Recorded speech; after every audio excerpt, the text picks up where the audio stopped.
ये एक बहन बेटी है यहाँ पे, बेटा खड़ा हो जाओ, खड़ी हो जाओ। ये बहन मंदसौर जिले के चपला, आप नीचे बैठ जाओ। ये बहन मंदसौर जिले के चपलाना गांव से पिछली बार जब कथा का आयोजन सुजापुर में हुआ, उस समय रोती रोती आई थी महाराज जी। और रोती रोती आई थी और कहा कि मेरी स्थिति इतनी खराब है कि महाराज जी भगवान की कृपा अगर हो जाए और आपकी कृपा हो जाए तो मैं सुखी हो जाऊं।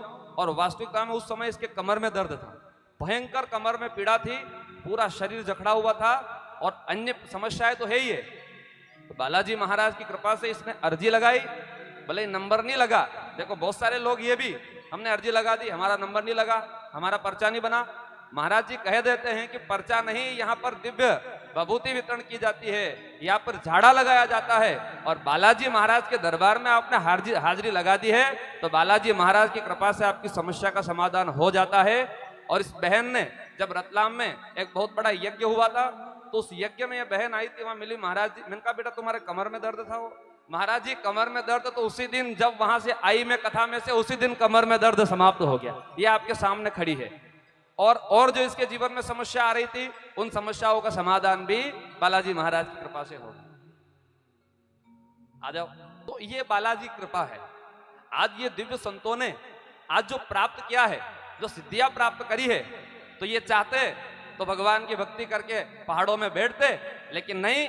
आज भक्ति के माध्यम से, भगवान की कृपा से, हनुमान जी की कृपा से पूरे भारत देश के हर एक सनातनी को लाभ मिले इसका, और हर एक सनातनी सुखी हो, इसके लिए आज संतों ने आज बीड़ा उठाया है और सबकी समस्या का समाधान निकाल करने के लिए झंडा लेकर के निकल गए हैं। तो मैं बहन से कहना चाहूंगा कि क्या क्या आपके जीवन में समस्या थी और समस्या का समाधान हुआ है, आप बताइए। मैं क्या बताऊं, मेरे 8 महीने से कमर में जाने क्या हुआ था मुझे नहीं पता। ना मैं बैठ पाती हूँ ना मैं सो पाती हूँ। जब 8 महीने से डॉक्टर को बताया, 1 लाख का इलाज करवाया हम लोगों ने, और कोई फर्क नहीं पड़ा। 4 टेबलेट रोज खानी पड़ती थी, फिर भी कोई फर्क नहीं पड़ा मेरे। उसके बाद गुरुजी का मुझे एड्रेस मिला, अडवाने वाले गुरुजी हमारे मासी, उन्होंने बताया कि वहाँ कथा होगी, आप वहाँ जाना। फिर मैं यहाँ पर आई, उस दिन 2 गोलियां खा के आई, तब भी नहीं बैठ पाई। फिर एक और खाई, तब भी नहीं बैठ पाई। उसके बाद मैंने गुरुजी के पास गई। जिस दिन गुरुजी ने मुझे झाड़ा लगाया फर्स्ट दिन, उसी दिन से गोली छूट गई मेरी। और मेरे दोनों भाई बहन की सगाई भी नहीं हो रही थी। 10 साल से मेरे भाई की सगाई नहीं हुई, 2 बार हुई, दोनों बार टूट गई।